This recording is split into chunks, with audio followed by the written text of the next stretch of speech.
Salut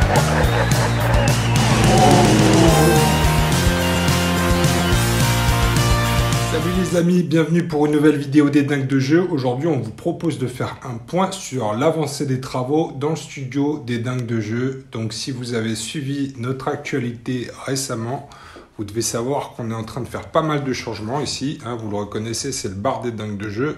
C'est l'endroit dans lequel je vivais jusqu'à présent. Mais c'est fini, il n'y a plus de canapé lit au fond. Ça a été remplacé par un bac, des bacs à rangement pour les décors. Mais ça y est, on transforme ce studio, cet appartement, en studio d'enregistrement permanent pour les dingues de jeu. Donc ça fait un peu plus d'un mois maintenant qu'on travaille sur ce projet.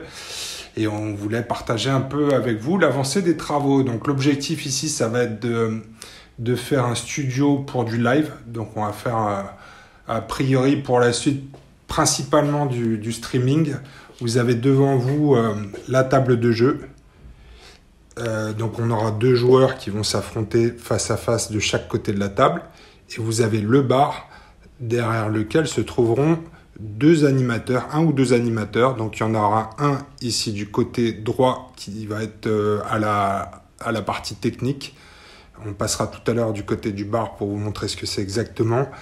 Et à la gauche, plutôt sur la partie animation, gestion du live, etc. Donc voilà, ça veut dire qu'on sera en permanence, minimum 3 ou 4 pour faire tourner le setup sur des soirées, au moins 2 joueurs bien évidemment, et le reste de l'équipe derrière le bar. Donc on va ici être sur un setup qui va être un setup multicam.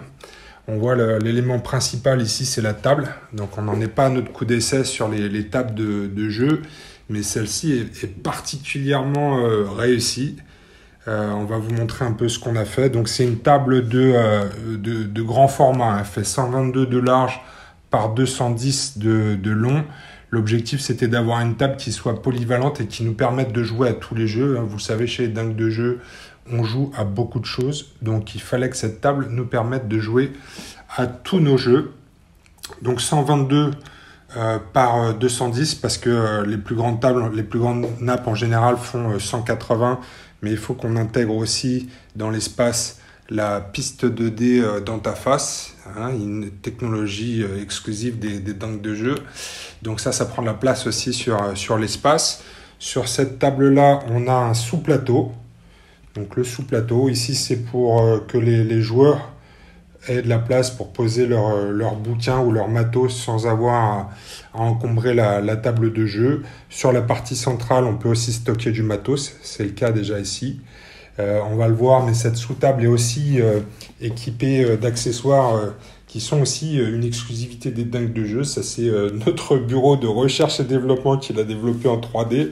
Je vous montre ce que c'est. Mais en fonction du nombre de joueurs qu'on aura le soir, on va pouvoir équiper les pieds de la table de cet accessoire qui est un porte-gobelet.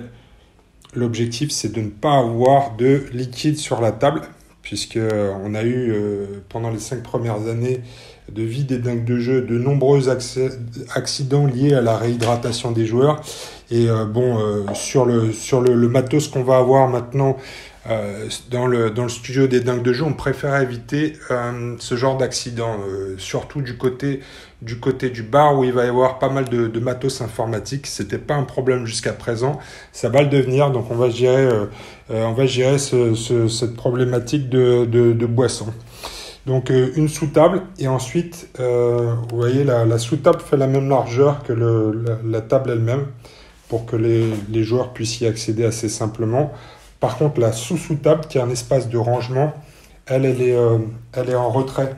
Elle est derrière les piliers, vous voyez. Là, l'objectif, c'est quand on joue, qu'on ne vienne pas taper dans le bas de la table et que les joueurs n'aient pas non plus la tentation d'y mettre les pieds, parce que ça va être un lieu de stockage. Pour l'instant, on n'a pas mis grand-chose. On a juste des décors de Blood Bowl, mais ici, ce sera un espace de stockage. Et vous le voyez, on a aussi fait la sous-table suffisamment haute pour qu'on puisse y stocker nos boîtes de Space Hulk. Cette table, elle est montée sur des roulettes pour qu'on puisse la déplacer. l'objectif c'est qu'on puisse aussi quand même se faire quelques teufs au bar si on veut. Donc pousser la table dans le fond de la pièce et pouvoir accéder au bar. Mais il faut quand même aussi que cette table soit suffisamment stable pour qu'elle ne bouge pas, parce qu'il y a des, on va le voir, il y a des caméras qui sont dessus, donc s'il y a trop de mouvements, ça va pas faire des vidéos de qualité. Donc les roulettes sont équipées de freins et la table est maintenue au bar par des sauterelles. Je crois que ça s'appelle comme ça, ou des crevettes. Tu m'excuses Mathieu. Mathieu, tu me diras si j'utilise les bons termes techniques, c'est notre technicien de l'équipe. Alors cette table, elle est aussi équipée de tuyaux de rangement. Ça, le terme technique de ça, c'est gouttière. Donc on a fixé des tuyaux sous la table pour pouvoir ranger tous les tapis de jeu. Parce que ça, c'est vrai que c'est aussi... on commence à en avoir pas mal. Et ça prend de la place et puis c'est pas toujours évident à stocker. Donc là, vous le voyez, sur toute la longueur de la table, on a des rangements. Donc sur la partie supérieure, on a des tapis, puisque de toute façon, les joueurs ont besoin surtout de cet espace pour stocker leur bazar. C'est pour ça que même sur la partie centrale, on va stocker des éléments de jeu. Ici, on le voit, donc la partie basse avec le stockage des décors hein, qu'on va livrer au fur et à mesure. On est sur 6 pieds pour essayer de répartir, comme la table est grande, on essaye de répartir le poids pour éviter que la table ne s'affaisse. C'est un problème qu'on a eu sur la table à Angers qui n'est que sur 4 pieds. Donc on avait dû renforcer le plateau principal, mais on a tendance à s'appuyer sur la table. Et ça a un impact sur la durée de vie de la table. Et elle gondole au bout d'un moment. Donc après, sur cette table, on a aussi une partie câblage qui est importante. Ici, on a pas mal de câbles, c'est un peu encore le bordel, on est en train de faire ça. Mais c'est des câbles qui viennent jusqu'à la piste 2D dans ta face, que vous connaissez bien. Je vais peut-être éteindre la lumière pour l'instant parce que j'ai l'impression que ça flash quand même un peu à la caméra. Voilà. Donc la piste 2D dans ta face, elle reste mobile aussi. L'objectif, c'est qu'on puisse la déplacer en fonction des jeux auxquels on joue, puisque toutes les tables ne font pas la même taille, donc cette table elle reste mobile et on va pouvoir la déplacer sur la table principale pour permettre aux joueurs d'avoir accès à la piste 2D sans avoir à traverser la salle en fait. Hein, et on a deux éléments vidéo sur cette piste 2D. On a une webcam permanente, on a une caméra ici permanente sous la grosse caméra qui va envoyer un flux vidéo vers le PC là-bas. Et on a aussi un beau joujou là, c'est une caméra, ce qu'on appelle PTZ. Donc c'est une caméra qu'on contrôle à distance. Celle-ci, on va pouvoir la contrôler par joystick depuis le bar pour faire des focus sur l'action. Donc en fait, ça c'est quand même un élément important du setup, c'est que avec ça, on va pouvoir faire le focus sur l'action et en restant focalisé sur l'action, on aura la visibilité des jets de dés grâce à la piste 2D fond vert. Donc voilà un peu pour l'installation, pour cette partie du setup. Là, on est bon ici, on est pas mal, on est câblé, etc. On a tout ce qu'il faut ici. Donc on a déjà 2 caméras ici, la caméra de la piste de défond vert en incrustation permanente, la caméra contrôle à distance. On va avoir d'autres éléments importants dans le dispositif au niveau des caméras, mais ils vont se passer davantage au niveau du plafond. Alors c'est assez fort ce qui se passe là-haut, j'espère que vous le verrez, mais il y a Thibaut de l'équipe qui nous a équipé tout le plafond en panneau LED. C'est un peu violent quand on le voit comme ça, mais ce que ça permet vraiment d'avoir un super éclairage sur toute la pièce, sans qu'à aucun moment les joueurs n'aient de flash dans la gueule. Parce que ça, c'est un truc aussi qu'on a appris avec le temps, c'est qu'il faut vraiment que l'installation soit sympathique avec les joueurs et avec les gens qui sont à la réalisation. C'est très compliqué de faire une vidéo pendant des heures quand tu as en permanence un flash dans la gueule ou des fils connectés à toi. Donc on essaie vraiment de faire un setup qui libère les joueurs complètement. Voilà. Quand tu viens ici, tu te poses, tu joues, t'as pas à souffrir à cause des conditions de tournage. Donc l'éclairage, il est très puissant. Il se diffuse parfaitement sur la table. C'est des panneaux LED. Et à aucun moment, on ne l'a en direct dans la gueule. Donc là, je fais l'effort de monter la tête. Mais quand vous êtes en joueur, vous n'avez pas en pleine vue. Alors, on le voit aussi, sur ce panneau LED, il y a un rail sur le centre. Donc ça, c'est Thibaut qui nous a installé ça aussi. C'est lui qui a eu l'idée. Parce qu'en fait, on va avoir plusieurs caméras. Ici, on va avoir ce qui est assez classique dans nos jeux, c'est la caméra zénitale. On a une problématique, nous, avec la caméra zénitale, c'est qu'il faut aussi qu'on puisse changer son positionnement. Et donc, il y a ce rail qui va permettre d'adapter la position de la caméra zénitale. Ici, on va pouvoir le déplacer, cette fixation sur laquelle il va y avoir une caméra. On pourra la déplacer pour ajuster la position de la caméra zénitale. Et ici, on aura une dernière caméra, qui est la caméra qui va filmer, qui va donner une vue d'ensemble du studio. Vous voyez, quand on sera ici, vous aurez une vue d'ensemble sur les joueurs et le bar des dingues et la table de jeu. Donc ça, ce sera le plan général, ce sera le plan numéro 1, quand il y a des interactions entre les joueurs.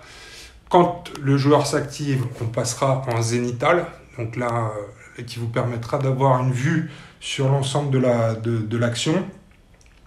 Pendant que le joueur fait son action, l'assistant caméra là-bas, il aura le temps de faire les réglages de la caméra PTZ sur l'action. Une fois qu'il est prêt, il pourra switcher la caméra sur l'action. Et on verra en permanence ce qui se passe au niveau de la piste 2D grâce à la piste 2D fond vert. Donc voilà un peu le principe du setup multicam. Donc là vous voyez, on a une très très belle table, on en est très content. C'est du travail de menuiserie maison avec toute l'équipe des dingues de jeu. Boulot de menuiserie, de peinture. Il y a 3 couches de peinture noire et 2 couches de vernis polyuréthane. C'est un peu brillant comme ça à la cam, mais le rendu en filmé sera plutôt réussi. En plus, on aura toujours des tapis sur la table, donc c'est pas trop un problème. Mais l'objectif, c'était que ce soit vraiment résistant, parce que souvent, on déplace des choses sur les tables et elles s'abîment avec le temps. Donc là, un autre truc aussi, c'est que comme plus personne ne vit ici, on va avoir aussi beaucoup d'espace de rangement. Donc tout l'espace va être dédié au rangement de figurines.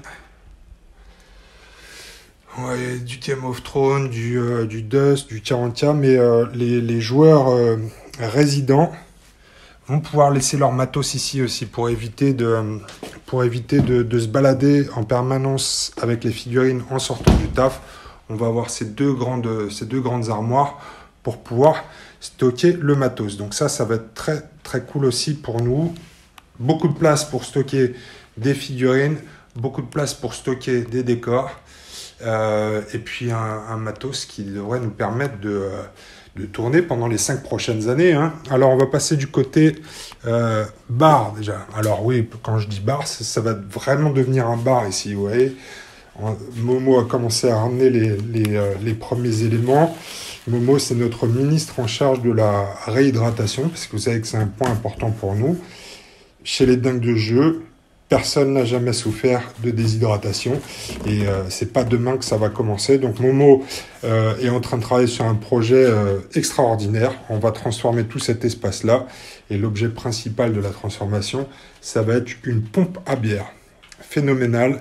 Et ici, il m'a déjà prévenu, on va faire des trous dans le frigo, on va déplacer tout ça là. Il y aura plus de micro-ondes, plus d'oignons, plus de bananes trop mûres.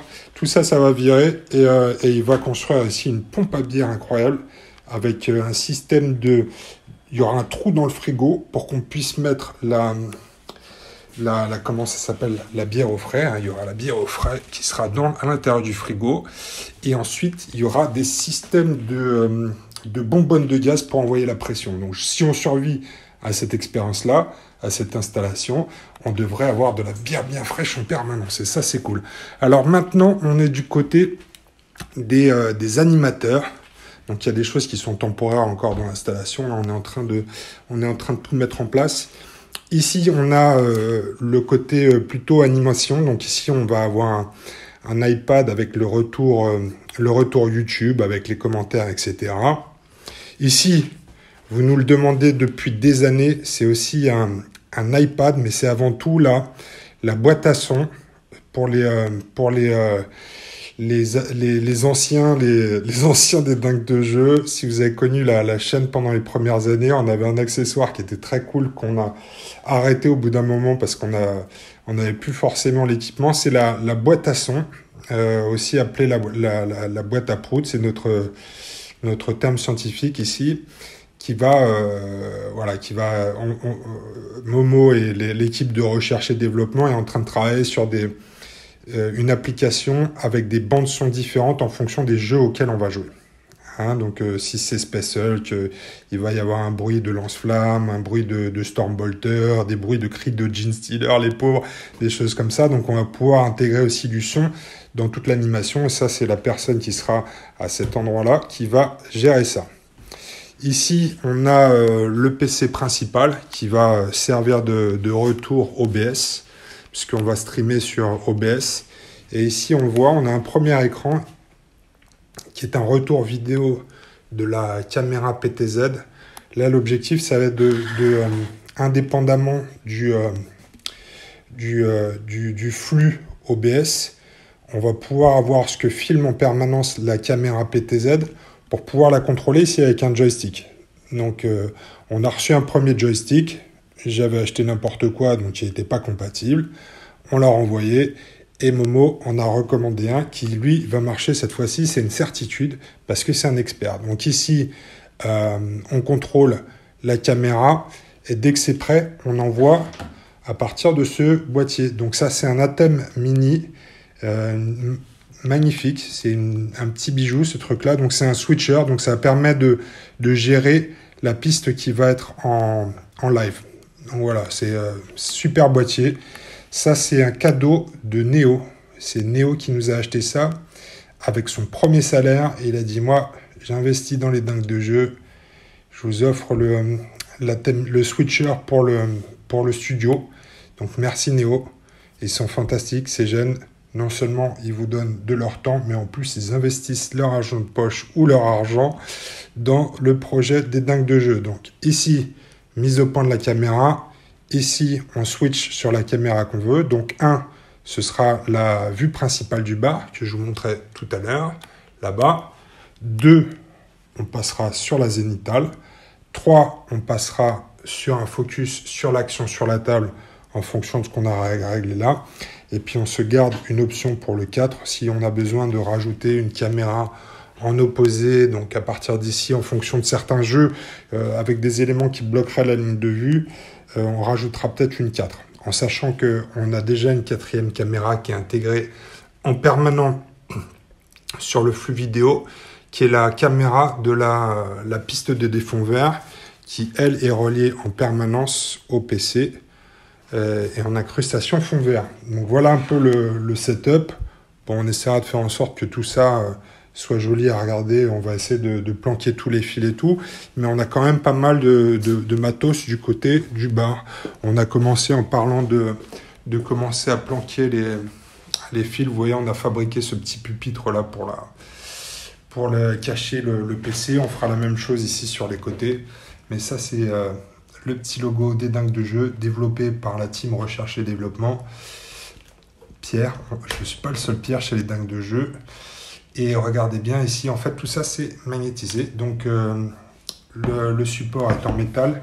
Et ce qu'on va pouvoir s'amuser à faire, c'est à changer la déco en fonction des jeux. Donc, par exemple, si on joue à Space Hulk, on va se mettre une Crux Terminatus de ouf. Voilà, on a commencé à bricoler certains décors en fonction des jeux auxquels on joue chez les dingues de jeu et que vous connaissez. Un autre exemple. Game of Thrones, qui reviendra un jour sur la chaîne, c'est sûr, quand on aura des putains de cartes en français. Voilà. Donc, voilà, les amis, écoutez, ça avance pas mal. On est quasiment prêt, physiquement, Hein, très clairement, l'installation du matériel en termes de table et d'installation est prête. Ce qui nous manque maintenant, c'est des caméras. On a une complexité ici, c'est que l'Atem Mini, qui est une merveille, puisqu'en fait, c'est lui qui va gérer tous les flux vidéo et ne renvoyer qu'un flux vers le PC pour limiter la charge. Il va aussi synchroniser les différentes bandes son, parce que vous voyez, on va avoir un micro ici et on va avoir une entrée son là-bas pour qu'on puisse entendre aussi bien les joueurs que les techniciens. Et bien l'Atem Mini ne fonctionne qu'avec des câbles HDMI, donc ça veut dire du matériel vidéo c'est technique et puis c'est plus coûteux. Hein. On avait l'habitude de faire des setups multicam en utilisant des webcams. Là, c'est pas possible. On est obligé vraiment d'investir dans du matos vidéo qui est assez cher. Hein. Ça, des petites choses comme ça vaut près de 1000 balles. Donc, on a commandé des caméras pour le plafond. On en a reçu des premières. Problème de compatibilité avec le reste du matos, elles sont reparties. J'en ai commandé des nouvelles qui arrivent normalement fin novembre. Donc si ça se passe bien, on en rachètera une deuxième pour le Zénithal. Mais en fait, aujourd'hui, ce qui nous ralentit, c'est la disponibilité du matos. C'est très compliqué de se fournir sur certains types de matériel. Et comme on découvre un peu les choses au fur et à mesure, on achète, on installe, on découvre. Parfois ça marche, parfois ça marche pas. On est très content de la PTZ, celle-là, ça va être top. On attend maintenant le reste du dispositif pour commencer à tester nos premiers lives. Mais en termes de timing, ça va nous amener, je pense, à quelque chose comme mi-décembre. Donc voilà, on va vous préparer un Noël des dingues de jeu de ouf. On a encore le chantier à faire.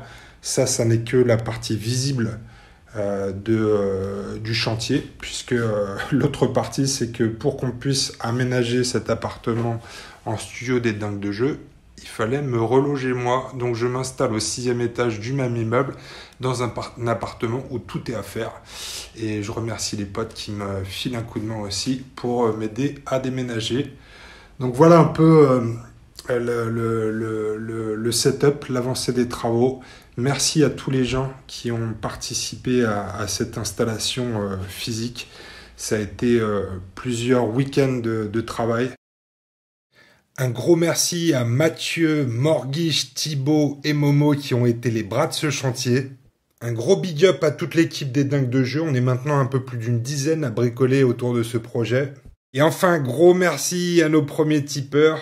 Ce projet, financièrement, c'est une hérésie complète. On finance ça avec notre argent de poche parce qu'on n'a pas forcément d'autres rentrées de revenus pour la chaîne pour l'instant. Donc merci aux tipeurs. On fait ça parce que c'est cool d'avoir un projet entre potes. Et on fait ça pour vous. Donc si vous avez la possibilité de nous filer un coup de main à hauteur de quelques euros par mois, vous avez le lien dans la description vers le Tipeee. Et toute aide est la bienvenue. Ça nous évitera de déposer le bilan trop rapidement. Voilà, on vous retrouve très bientôt pour un update, pour un point sur l'avancée des travaux du chantier des dingues de jeu. Et d'ici les fêtes de fin d'année pour notre premier live où on fera une grosse fête avec vous pour fêter l'ouverture officielle du studio des dingues de jeu. À bientôt les amis. Bim!